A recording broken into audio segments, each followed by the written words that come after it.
Welcome to the Commercial Appeals Post-Election Podcast.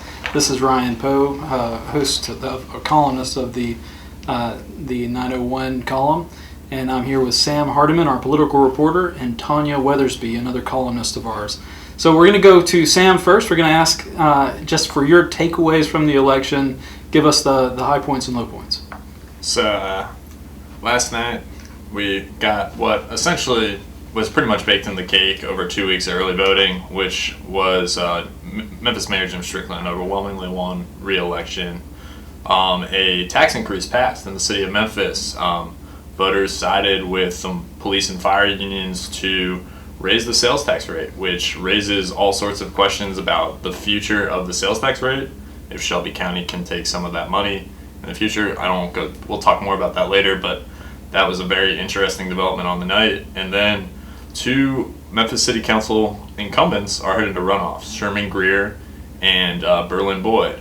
Sherman Greer was appointed this winter at their contentious appointment battle, and the person who's in the runoff with him is Rhonda Logan, who did not get the requisite amount of votes to get on city council. So that's a really interesting subplot coming back around to Memphis politics. And then Berlin Boyd in District 7 is going to be in a runoff with McClellan Eastern Thomas after about 70% of voters voted against Berlin Boyd. He had like 6 opponents, I believe. Wow.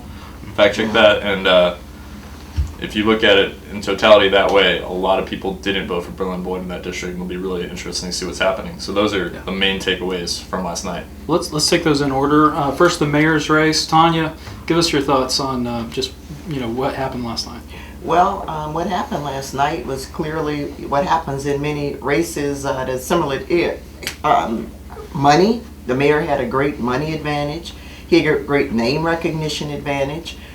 He was able to stay on messaging. And another thing that helped the mayor win was the fact that, there was no debate. There was no side-by-side comparison of people's views. And Willie Harrington in the race, all those different, it split the vote so many ways. And folks see all of that and they just stick with what they know, and that's basically what happened in that race.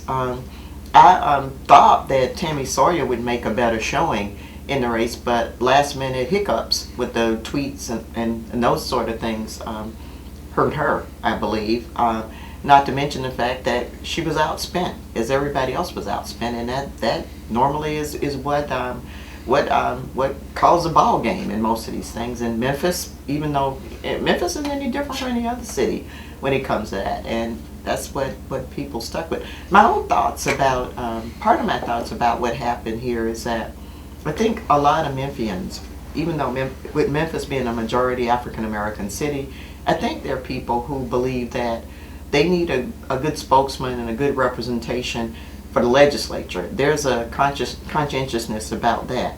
And I think that may have also helped Jim Strickland with African American voters, not to mention the fact that he did a lot of door-to-door things. He was at the Southern Heritage Classic, he was pretty much everywhere, shaking hands, all those types of things, and I didn't see the other candidates there. And he was on point with his messaging, and he was in a lot of the right places at the right time. I think that there's a lot of promise though for the future, and I think that candidates like Tammy Sawyer we should keep an eye out for, because I think she's learned some interesting lessons that she can use to go forward with. Yeah, she's still a commissioner, right? So she's going to be around. Well, she's still a commissioner, and also now she can get busy to building a record of successes as a commissioner and have a record to point to, as opposed to 10-year-old tweets. She'll have a 4-year-old record about what she's done as a county commissioner that she can focus on, and not something like tweets. So that'll be a good thing. To follow up on what Tonyaa said about money in this race, I'm not certain we can attribute Tammy Sawyer's low vote total to a lack of resources, because Willie Harrington had roughly the same amount of resources and received 5 times as many votes as she did.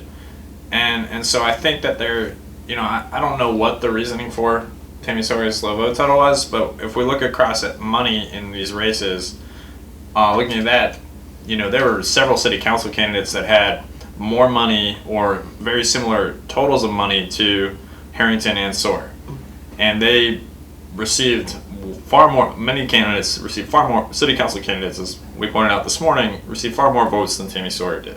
And so I think that there was something else about the message that didn't get through. And I don't know what that is. And, I'm not sure it was the tweets. It's probably a lot of things. I think it was a lot of things. I don't think it was necessarily just the tweets. I think it's just a thing with people just stick with who they know a lot of times. But it still is money. Maybe not as much as it might have been in other races. But you need money and you need to be And Tammy Sawyer, her big problem was name recognition was one of her big problems. Name recognition and money. Yeah. And the thing about money is you need money to get name recognition. So she needed that debate. Yeah. Yeah. So it was a lot of things: the debate, the money, the tweets, the caricature. All of that kind of just went into this into building up this opposition to her. I think in some ways, or made people think that she wasn't quite ready. But Sam, I wanted to go back to you. Tell me.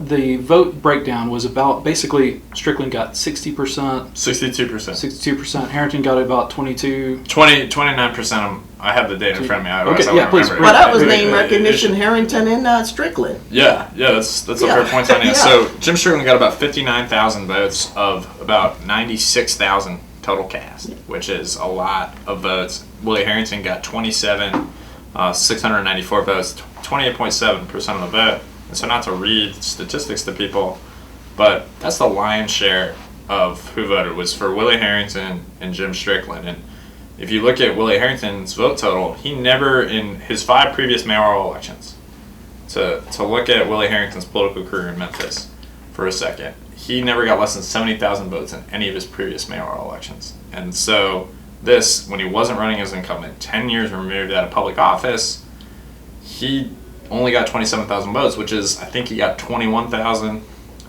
maybe a little more, when he ran against Steve Cohen. But Willie Harrington had a ceiling, and he had name recognition, and they had a very robust get out the vote effort. They had buses going all over the city, picking up voters, taking them to the polls, and they worked on a shoestring budget. Willie Harrington had raised less money than Tammy Sawyer did, and he. It showed that Jim Strickland, to what Tonyaa said about being in a lot of places, Jim Strickland spent the last 2 weeks of this election standing on street corners in South Memphis and Whitehaven. He was waving to voters. He got key endorsements from a lot of notable politicians. You talk about this being an African-American community, majority African-American city. He sought those communities out. He sought those different parts of the city out, and he overcame what some would describe as suspicion of a white leader in a majority African American city. And that definitely should shatter this myth that African Americans just vote for black people, because we see that definitely is not true here. I hear some people say that a lot, and we see that that's not the case here. But back to what we were saying, I was out yesterday writing a column about a precinct where it's in the poorest area of Memphis, and the median age in 38126 is 24, and few young people were coming to that precinct to vote, and it made me think about in the future candidates like Tammy, who's young, my estimate young, 37 years old. Part of the key to somebody like her winning is going to be is to expand the electorate here, to get more younger people to vote.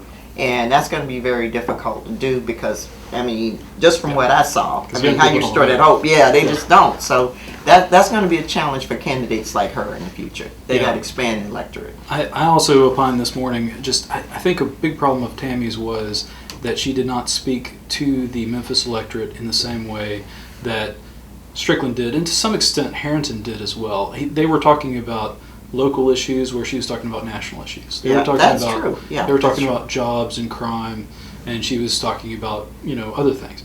And I don't think that you can win in a city like Memphis, which has so many local problems, if you're not addressing those local problems. And I think that was a big point of why she only got 7%. That's my take. And I would agree with to the extent that I can have takes, I would agree with that. And have a take. But I think also Jim Strickland was very disciplined in that message, and it was a message that resonated with people. He in his campaign throughout the season was like, this is a message that's resonating, and the results bore that out. Throughout the election season, they came with that perspective. Right. I'm a Memphian, and I can say with certainty that Memphians want to believe in Memphis. And I think he had a very positive message. He had put, by embracing that Memphis has momentum message early, he kind of put Harrington and Sawyer in the awkward position of having to say that Memphis doesn't have momentum. Yeah, that's a fair point. Yeah, and Memphians don't like when people talk bad about their city. You see that from Nashville all the time, and UT fans when they rain on Penny. So I do think that was an uphill climb for them, and I think that other politicians down the road are going to have to look at this election and think, how is my messaging actually reaching the voters? But let's transition, if that's okay, and go to the referendum, because that was a big unknown heading into this election, whether voters would actually vote for a half-cent sales tax increase that would fund the restoration of benefits for current and retired city police officers and firefighters. Sam, let's go to you first, and tell me a little bit about what that referendum said to you. What that said to me was how organized, for example, first of all, just right off the bat, politically organized the firefighter and police union were. They ran, a coordinated strategy. They had broadcast TV ads. Most of the funding, if you look at the filings, came from their members. So this is, ordinary police and firefighters taking money out of their pocket to get a tax increase to restore their benefits and health care to previous levels. Right, so that first of all shows me the strength of them as a political force in an election where we saw pretty low turnout, first of all. And then also, when you walk around the city and you talk to people, people are concerned about crime.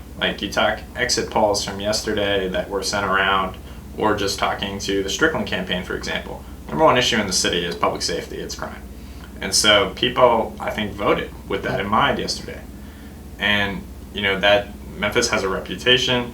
And people want to see, they believe that this is going to strengthen, or at least a majority of people believe that this is going to strengthen that public safety infrastructure. But it might not. And I want you to talk about that before we go to Tonyaa. So sure, yeah. Okay. Before we go, too far down, there is a chance, because this is the vagary of state tax law, essentially, in that Memphis and Shelby County would have a 9.25 sales tax rate at present. 92.25%. 2.25 of that is local option sales tax. And so when Memphis, based on state law, Memphis last night voted to raise their sales tax to 2.75%. Currently the Shelby County rate is below that.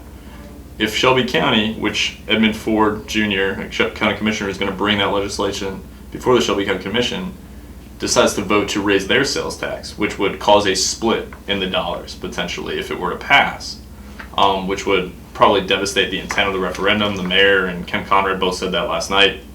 Looking at that is what would happen is that then we would have another referendum, potentially. If this were to pass the Shelby County Commission, they want to raise the sales tax, then people in unincorporated Shelby County are going to end up voting to raise the Shelby County sales tax rate. And so the municipalities here all have a 2.75 local option sales tax rate. They currently get an extra little bit of money that Shelby County doesn't get for having a lower sales tax rate right off the top. If Shelby County were to raise that rate, municipalities would lose money too.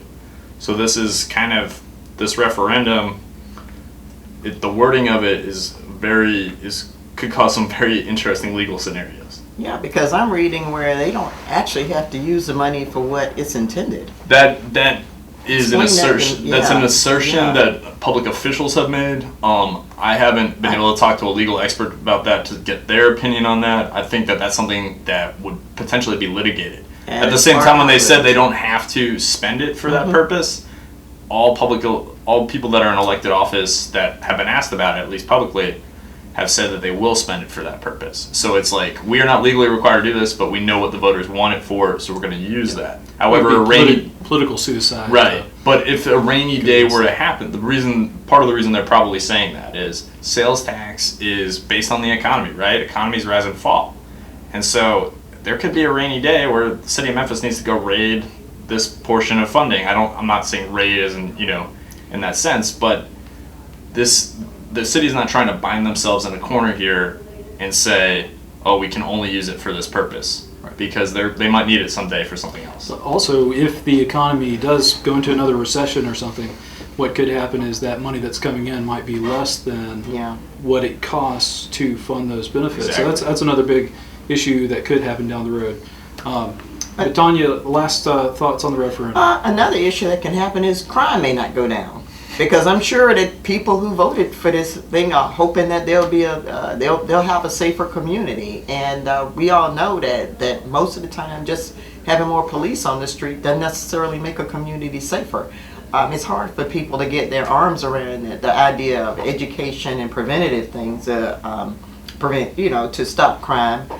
So folk naturally believe that it takes more police, which is why I'm not really all that surprised that this passed. But the heavier lifting is going to be to see a real dent in the crime rate here. And Memphis, we don't have as many murders and problems. So, I mean, I don't know how that works, but we'll see. Yeah. That's my thoughts on it, Bill. Right? Make the crime rate go down. Yeah. And it could have an effect in a way on just on our hiring. More officers, better benefits might mean more officers down the road. Oh, yeah. That could affect the our crime levels. I guess, do we have time for another council question? Okay, Sam, walk us through the city council races. What were the most important takeaways from the city council races? Sure. First, I want to put a correction on something I said earlier. It's Michaelin Easter Thomas, not Mickelin. I pronounce names poorly, and I apologize. So, one of the most interesting things last night, I think, was the fact that Edmund Fourth, I'll just go through the races, single member first, and obviously we earlier talked about earlier, District 1's heading to a runoff. Frank Colvett, an incumbent in District 2, he is back on the council. And so some of the main takeaways are, I think 7 incumbents won last night, 2 are heading to runoffs. And then we're going to get some new blood on the council. J.B. Smiley beat Jerry Curry, who transferred into a super district out of District 6, rather than running against Edmund Ford Sr. Edmund Ford Sr. won that district landslide. So Cheyenne Johnson is headed back to council. We will see what happens in these runoffs. And I think that the council, this is not the best analysis here. I apologize, everyone. We're a little tired. It's getting an influx of new blood, but what remains to be seen is whether or not that's going to change how votes really come down and really what the main issues are going to be facing this new council. Because as someone who's covered City Hall over the election season, City Council meetings have been very short. It's been very focused on campaign season, and so the controversial issues have not really bubbled up. So we're gonna have a new body of people to now confront issues that really have been kind of put to the side for much of the summer. What kind of impressed me about the election was the people there. We had a people's convention this summer, and it was a more progressive group, and they endorsed more progressive candidates, almost all of whom lost in the city council, or I believe all except for Easter Thomas lost. Tonyaa, what do you think about that? What does that say to money Memphis? and messaging? No matter how progressive and how much a candidate may speak to people's real issues, if the people who need to hear that message don't get that message, they're not going to vote for them. They're going to go with what they know. Besides that, when you talk about a progressive audience, we're generally talking about younger people. And as I said earlier, that's an electorate that needs to be expanded here. Most of the people who tend to go vote are older people who, I don't want to say that they don't want change, but they're more inclined to go with what they think is safe and not to take risks. So I think that's the challenge ahead of progressive candidates in the future. Money and messaging, they have some time to do that, but no matter what you do and how strong what you want to do and how logical and how much what you're trying to do makes sense, and it's proactive, which is much of what they want to do is proactive, you have to get people to get their arms around it, and it's hard to do that when you can't reach them. Yeah, I wrote this morning about J.B. Smiley, one of the council candidates who won in Super District 8. He's progressive. Yeah. And he won, and he was one of the relatively few progressives who won handily. And I was thinking that's, in a way, I see that as being the model for progressives in the future. Oh, sure. You know, Smiley had a much more positive campaign. You know, he wasn't saying that Memphis is going down the toilet, you know, going down the tubes. He actually addressed local issues. He was saying, look, we're doing this right, but here's what we need to get more, what we need to do right to get everybody to where they want to be. Yeah, and I think that's really where progressives are going to have to go if they want to improve their results next election in 4 years. I agree. Sam, final thoughts on the races? Well, I'm glad they're over. That's just from a Finally personal, get some sleep. from a personal standpoint. My final thought is turnout. To be completely honest with you, if you look at the long-term trend in Memphis municipal elections, these are off-year elections that are nonpartisan races, and so we don't have huge turnout. It's been trending down. Let me look here. I think it's been trending down really precipitously since 2003. In 2003, we had 601,000 registered voters. And, well, actually in 2007, we had 164,000 people vote in that election. The next election, only 74,000 people voted, and that was in 2011. 2015, 102,000. Probably over 40, too. Yeah, and last night, in early voting, that's 96,000 people. And so in this city where there are more than 300,000 registered voters, and you're having this low turnout, a lot of people are not showing up to make decisions at the local level of government, which is the one that has the biggest impact on their lives. So that's my main takeaway. Memphis is also one of the poorest cities, and I was talking to Tonyaa yesterday about how the poorer population, it really does affect them. You know, having moved, changing precincts. Yeah. Tonyaa, tell me a little bit more about that. As I was saying earlier, I decided to focus my efforts in my column yesterday on a precinct at Mount Nebo, which is in the middle of 38126, which is the poorest zip code in Memphis. And I sat there for a while. I talked to some people, and it was pretty much a trickle of people there. But what I noticed mostly was that younger people. I mean, I looked at the census data, average age in that area, not a lot of people, because people keep moving out, is a 24 years old. In 2010, it was over 7,000 folk in that zip code. It's not like 5,000, which tells me that, it validates what we already know about poor population. Many poor people tend to be transient. They move around a whole lot. So you can change, you may not know where your precinct is, and if you're trying to survive, you're probably not thinking about how do I get registered at the precinct that I now, in the community that I now live in, and you don't give as much thought as to how much impact these local races are going to have on your lives. Sometimes I wish they could just have the local elections when they have the presidential elections, But I guess that wouldn't work. But then you might get some more turnout. But yeah, it's just.